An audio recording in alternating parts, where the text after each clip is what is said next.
సోహం సోహమితి ప్రోక్తో మంత్రయోగః సముచ్యతే. బ్రహ్మకి మంత్రాన్ని ఉపదేశించాడండి పరమేశ్వరుడు. ఇది సూదికి దారాన్ని ఎక్కించాల్సి వచ్చినప్పుడు కొనదారము పోగులతో ఎరబోసుకొని ఉంటుంది, తల ఎరబోసుకొని ఉంటుంది. అది అప్పుడు దానికి కాస్త లాలాజలాన్ని తెమ్మంటించి దాన్ని బాగా పేడేయాలి. అప్పుడు దారం ఏ సైజ్ అయితే ఉంటుందో అంతకంటే కొన ఇంకా సన్నగా వచ్చేస్తుందండి. అప్పుడు అది సూదిలోకి ఎక్కుతుంది. సోహం సోహం మితి ప్రోక్త మంత్రయోగ సముచ్యతే.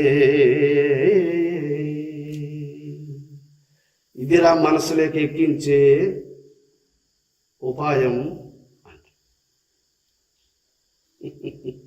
అయితే దీన్ని మంత్రయోగం అంటే ఈ మనసుకు మంత్రాన్ని చూసేది నేర్పించు. ఇక్కడ ఇడానాడి, పింగళనాడి, సుషుమ్న నాడి 3 ఉన్నాయని మనకు అనుభవజ్ఞానులైన పెద్దలు చెబుతున్నారు. అయితే పింగళ కుడివైపున సంచరించున్నది, ఎడమ వైపున సంచరించున్నది. పింగళ పైకి పోవున్నది, కిందికి వచ్చున్నది. ఈ రెండింటిని ఏది గమనిస్తా ఉందో, ఇది ఎడనాడి ఇది పింగళ నాడి అని ఏది గమనిస్తా ఉందో ఆ జ్ఞానస్వరూపమునకు సుషుమ్నా నాడి లేదా సరస్వతీ నాడి అని పేరు. దీనిని చూడాలి. ఏది? మనస్సు. ఇది ఇప్పుడు ఏ వైపున సంచరిస్తా ఉంది అనేది చూడాలండి. దీన్ని ఏమంటారంటే జ్ఞాపకం లేదా జ్ఞానం. మంత్రాన్ని చూస్తూ మంత్రముతో కలుస్తూ బాగా గుర్తు పెట్టుకోండి. ఎక్కడో పెట్టుకోవద్దు నాయన మనస్సు. స్వామి నమస్కారం అందరికీ. గుర్తు పెట్టుకోండి నాయన. ఎక్కడో ఎన్నో జన్మల పుణ్యం కలుసుకున్నాం మనం ఒక చోట. నాయన కాస్త ఊపిరి ఈ హద్దు దాటి వెళ్ళిపోయిందంటే మన నా ఎదటపడడానికి ఎంతకాలం పడుతుంది నాయన? మళ్ళా నా ఎదటపడడానికి ఎంతకాలం పడుతుంది? ఒక పశువు పుడితే నా ఎదుటికి వస్తే తెలుసుకుంటావా? మరి సులక సూకురాది జన్మాదుల్లో వస్తావు. అన్ని జన్మాల్లోనే ఉంది అది. ఆ అకార సకారములలో అన్ని జన్మాలలో ఉంది. దాన్ని తెలుసుకుంటావా? తెలుసుకోలేవు నాయన. కాబట్టి పవిత్రమైనటువంటి మానవ జన్మకు వచ్చి పవిత్రమైనటువంటి క్షేత్రములో కూర్చొని పవిత్రాత్ములైనటువంటి మహాత్ములు ఎదుట కూర్చొని వాళ్ళు నీ ఎదుట కూర్చొని ఇన్ని మహావాక్యాలను ఉపదేశిస్తూ ఉంటే కూడా మనసు ఎక్కడో పెట్టుకుంటే అంతకంటే దౌర్భాగ్యుడు ఇక్కడ ఎవరు ఉంటాడు చెప్పు. కాబట్టి శ్రద్ధాలువులై వినాలి. సకార అకారములను గమనించేదాన్ని జ్ఞానం అంటాడు లేదా జ్ఞాపకం. దాన్ని గమనిస్తా వచ్చినట్లయితే ఆ జ్ఞానము దాని యొక్క సంచారాన్ని గుర్తిస్తూ వస్తుంది. ఆ గుర్తిస్తూ దాని సూక్ష్మతను కూడా గుర్తిస్తుంది. ఎలాగంటే సోహము ఉత్పత్తి స్థితి, సోహము లయస్థానమిరిగి, సోహము కొలువై సోహాభావమరింగిన, సోహముదే సర్వమహిమ సత్య ఉషేన్. చంద్రయోగి స్వామి గారు చెప్పినటువంటి వాక్యం అండి ఇది. అరే బేటే హుసేన్ అరే అని కూర్చోమని చెప్పి సోహము ఉత్పత్తి స్థితి, సోహము లయస్థానమెరిగి, సోహము కొలువై సోహాభావ మెరింగిన, సోహముదే సర్వమహిమ సత్య ఉషే అని ఎప్పుడైతే ఆ వాక్యాన్ని ఉపదేశించాడో, నే చెప్పలేనే సద్గురు కరుణ, నే చెప్పలేనే. స్వామి ఎంతటి దయ నీకు నా మీద తండ్రి. ఇంతటి బ్రహ్మోపదేశాన్ని నా మనసుకు అందించావు తండ్రి. నీ చెప్పలేనమ్మా దయ ఉంచిన ఎందు, అజపరాజహంస లయము చెందిన చోటు, అజపరాజహంస హజము చెందిన చోటు, నీ చెప్పలేనే. లేచి గురువు యొక్క పాదములకు ప్రణమిల్లాడు హుసేన్ బ్రహ్మేంద్ర స్వాముల వారు. 21,600 తిరుగుచు ఇరువుగాను హంసల నగిపోయిన చోటునే చెప్పలేనే, సద్గురు కరుణ నే చెప్పలేనే. చెరించు 4 స్థానాల వల మీరి చేరి సహస్రారము సమసిపోయిన చోటు, చెరించు నాసిక ద్వారములు 2, నయన ద్వారములు 2. ఈ 4 ఎక్కడైతే కలుస్తున్నాయో దానికి భ్రూమధ్యం అని పేరు, శృంగాటకం అని పేరు, ముయ్యేటి సంగము అని పేరు, లలాటము అని పేరు, నీలతోయద మధ్యస్థానము అని పేరు, శృంగాటకము అని పేరు, త్రికూటము అని పేరు. ఎన్ని పర్యాయ పదములు, ఎన్ని సార్థక నామాలు ఉన్నాయి దానికి. కాబట్టి చేరి సహస్రారం, ఆ కూటమిని దాటి సహస్రారం చేరిపోయినటువంటి ఆ హంస వల్ల కలిగిన అనుభూతిని నేను వర్ణించలేనంటాడు. కాబట్టి ఈ సకార అకారములను గుర్తించే మనస్సు కావాలి.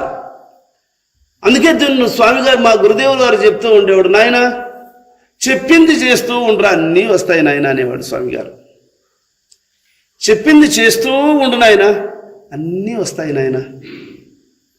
ఎవడైతే దాన్ని చేస్తూ ఉంటాడో కొద్ది రోజులకు దాని లయస్థానాన్ని గుర్తిస్తాడండి. మీరు ఒకసారి దీన్ని ఫాలో అవ్వండి.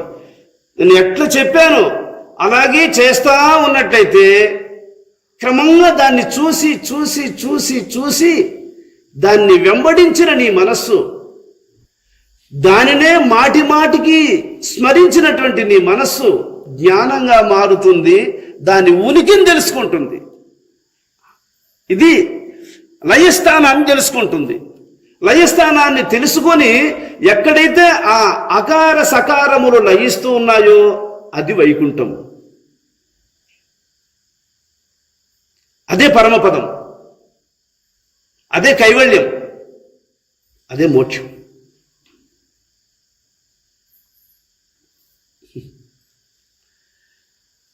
అది ఎంతసేపు ఆడ నిలబడుతుందో అంతసేపు మనస్సు కూడా అక్కడ లయించి, అది ఎప్పుడైతే కదులుతుందో మళ్ళీ దాంతో కూడా కదిలొస్తూ ఉంటుందండి. ఇది ఎందువల్ల ఈ మనస్సు పూర్తిగా తన స్వరూపాన్ని విలీనం చేసుకోలేదు కనుక అది లేస్తే ఇది మళ్ళా లేసి వస్తూ ఉంటుంది. మంచిదే. ఇప్పుడు దీనికి మనస్సుకు ఏమర్థమైంది అంటే దానిని వెంబడించి దానితో కలిసి దాని లయస్థానాన్ని గుర్తిస్తుంది. లయస్థానాన్ని గుర్తించిన తరువాత ఈ హకార సకారాలలో ఇది పంచభూతాలను సూచిస్తా వస్తుంది. ఇది ముక్కు ద్వారము పై కొనభాగాన్ని అంటి నడిచితే ఇప్పుడు ఈ హంస యందు ఆకాశతత్వము నడుస్తూ ఉంది. అదే ముక్కు ద్వారము కింది పెదవును అంటుకొని కిందికి నడిస్తే పృథ్వీతత్వము నడుస్తూ ఉంది. ఇది ఫోర్సుగా విశేషంగా క్లియర్గా నడుస్తూ ఉందనుకోండి, వాయుతత్వము హంస యందు నడుస్తూ ఉంది. మరొకసారి ఆ తత్వం మారినప్పుడు కంట్లో నీళ్లు వచ్చేస్తాయండి. ఆ ఘాటుకు కంట్లో నీళ్లు వచ్చేస్తాయి. ఇప్పుడు అగ్నితత్వము నడుస్తూ ఉంది. మరొక సందర్భంలో పక్క గోడలు చల్లగా, ఆ ఏసీలే ఎండలో ఉండేవాడు ఏసీలోకి వెళితే ఎట్లా జల్లుమంటుందో ఆ విధంగా నడుస్తుంది. ఇలాగ పంచభూతాలు కూడా ఈ యొక్క అకార సకారములలో పయనించే రహస్యాన్ని గుర్తించగలిగిన నేర్పుని మనస్సుకు వస్తుంది. నీ మనసుకు ఆ కెపాసిటీ, ఆ సూక్ష్మత వస్తుంది. ఇప్పుడు మనకు పిల్లాడు చదువుకునేటప్పుడు ఇంత పలక నిండుకు ఒకే అక్షరం రాసిస్తామా, వాడు దాన్ని రుద్ది రుద్ది రుద్ది దాన్ని బాగా గుర్తుపెట్టిన తర్వాత ఆను కొంచెం చిన్న చేసి పక్కన ఇంకొక రాసిస్తాము, 2 అక్షరాలకు సరిపోయేట్టుగా చేస్తాం. అలాగే వాడు దాన్ని నేర్చుకునే కొద్దీ 4 అక్షరాలకు అదే ప్లేస్లో సరిపోయేట్టు చేస్తాం. వాడు గుర్తిచ్చే కొద్దీ అక్షరాల సైజును తగ్గిస్తూ అక్షర వరకు ఆ పలక మీదనే ఎట్లా రాసిస్తాము. అక్షరాలను వాడు గుర్తుపట్టే కొద్దీ సైజులు తగ్గిస్తాం. అలాగే వాడు హంసను గుర్తుపట్టే కొద్దీ పంచభూతాలను కూడా హంసలోనే నడుస్తూ ఉన్నాయని తెలుసుకుంటాడు. పంచభూతాల యొక్క సంచారాన్ని వాడు ఎప్పుడైతే తెలుసుకుంటాడో అప్పుడు ఈ పంచభూతాల వల్ల పంచతన్మాత్రలు, జ్ఞానేంద్రియములు, కర్మేంద్రియములు, అంతరేంద్రియములు ఇవన్నీ కూడా దీనిని ఎలా అంటిపెట్టుకుంటూ ఉన్నాయి, ఎలా దీన్ని అనుసరించి దీన్ని మనసును ఎక్కడ డైవర్ట్ చేస్తున్నాయి, ఈ సూక్ష్మాన్ని గమనించే జ్ఞానం వస్తుంది. ఆ గమనించే జ్ఞానం వచ్చినప్పుడు రజోగుణం వచ్చి ఇప్పుడు ఏం చేస్తూ ఉంది, తమో గుణం వచ్చి ఏం చేస్తూ ఉంది, సత్వగుణం వచ్చి ఏం చేస్తూ ఉంది అనేది త్రిగుణాలను గుర్తిస్తాడు, కామక్రోధాలను గుర్తిస్తాడు. ఇవి మనస్సులోకి ఇలా ప్రవేశిస్తున్నాయి అంటే దొంగలు ప్రవేశిస్తున్నటువంటి యొక్క మార్గాలను గుర్తించగలుగుతాడు. గుర్తించగలిగినప్పుడు ఆ దొంగలను సంహరించగలిగినటువంటి యొక్క యోగ శక్తి వానికి అప్పుడు ఏర్పడుతుంది. అందుకే హంసతో కూడా తిరిగే కొద్దీ మనస్సు క్రమక్రమంగా జ్ఞానశక్తిని పొందేస్తుంది. జ్ఞానము ఆత్మస్వరూపం కాబట్టి క్రమక్రమంగా జ్ఞానము ఆత్మశక్తిని అందుకుంటూ కర్మబలాలను తొలగించుకుంటూ ఆత్మశక్తిని పెంచుకుంటూ దీన్ని తగ్గించుకుంటూ వస్తుంది. ఇట్లా సాధన చేయాలనే ఇది. ఈ మంత్రాన్ని ఇలా ఉపాసన చేస్తూ ఎవడైతే కామక్రోధాలను కూడా తెలుసుకుంటాడు. ఇంతవరకు మనం పంచభూతాలు సూక్ష్మంగా ఎలా నడుస్తుంది, ఇది పెద్ద తీరని, ఇది 4 గోడల మధ్యలో రహస్యంగా కూర్చోబెట్టుకొని శిష్యులకు ఆ దశగా వచ్చినటువంటి వానికి చెప్పాల్సిన విషయాలు. సభలో వీటిని ముచ్చటించడం అనేది ఇండైరెక్ట్గా కొంత చెప్పచ్చు, కానీ సంపూర్ణంగా వాటిని చెప్పకూడదు. ఎందుకంటే మనం అరటి పండ్లు కొనేటప్పుడు వాడు తోలు తీసేసియాడు, మనకు పండ్లు తోలుతో కూడా ఇస్తాడు. నీకు అవసరమైనప్పుడు నువ్వు ఓపెన్ చేసుకొని తినాలంతే. పండ్లు ఇచ్చేటప్పుడే వాడు అరటి పండుకుండే పైన తోలంతా ఒలిచేసి నీకు ఇస్తాడా చెప్పండి? అలాగే నేను పూర్తిగా దాన్ని వివరించేదానికి కుదరదు. అది సేల్స్ చేసే విధానం కాదు, అది కరెక్ట్ కాదు, అది తప్పది. కాబట్టి అరటి పండును బెరడుతో కూడా మనం మన దగ్గర తెచ్చుకోవాలి. మనం ఆరగించాల్సి వచ్చినప్పుడు ఓపెన్ చేసుకొని ఆరగించాలి. అలాగా గురువు ద్వారా అలా తెలుసుకొని దాన్ని ఏకాంతంలో ఓపెన్ చేసుకునే కెపాసిటీ నీకు ఉండాలి. అది నువ్వు చేయాల్సిన పని అంతే. ఆ మాత్రం పరిజ్ఞానం లేని వాడు బ్రహ్మ విద్యను ఎలా తెలుసుకుంటాడు? తెలుసుకోలేడు. అందుకని అయితే ఎవడైతే ఇలాగా అరిషద్వర్గాల యొక్క ప్రవేశాన్ని గుర్తిస్తాడో, సింహము వలె ఎవడు వాటిని ఎదిరించగలుగుతాడో అటువంటి వానికి నాదములను వినగలిగేటువంటి యొక్క జ్ఞానం మనస్సుకు ఏర్పడుతుంది. 10 విధములైనటువంటి నాదములు, అది 10 రకములు అన్నాడు. ఎందుకంటే అంకెలన్నీ 9 కాడికే ఉండేది, 10 లేవు. 10 అనుకుంటే 1 పక్కన ఉండేది 0, అందువల్ల 9 ఉండేది. ఆ 9 తరువాత ఇంకా 11వ నెంబర్ రావాలి అంటే 0 వచ్చే రావాలి. దాని తర్వాత 0 రాకుండా 9 లేకుండా 10 ఎందుకులే అనవసరంగా 0 ఒకటి వస్తుంది. 0 అనవసరం, అది దాంతో మనకు బండి లేదు, 0లో ఏముంది అని ఒకటేసారి 11 లేకపోయేదానికి లేదు. అది వస్తేనే దాని తర్వాత అవుతుంది.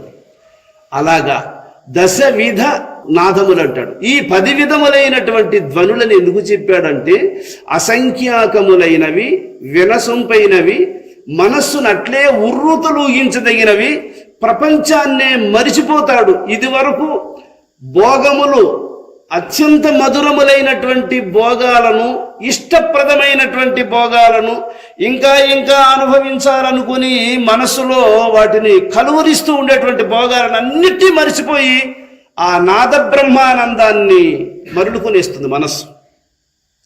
ఆ నాదములన్నీ వినంగా వినంగా వినంగా వినంగా ఆ నాదములను వింటూ ఉన్నటువంటి మనస్సు నాదమునకు మూలమేది అని గ్రహిస్తుందండి. నాదమునకు మూలమేది అని గ్రహించి నాదమునకు మూలమైనటువంటి నాద లయస్థానం, నాద బ్రహ్మము, నాదమునకు ఆధారమైనటువంటి యొక్క బ్రహ్మమును గుర్తించేస్తుంది. ఆ నాదమునకు ఆధారమైనటువంటి యొక్క బ్రహ్మమును గుర్తించిన స్థాయిలోకి మనసు వచ్చినప్పుడు ఆత్మసాక్షాత్కారం కలుగుతుంది.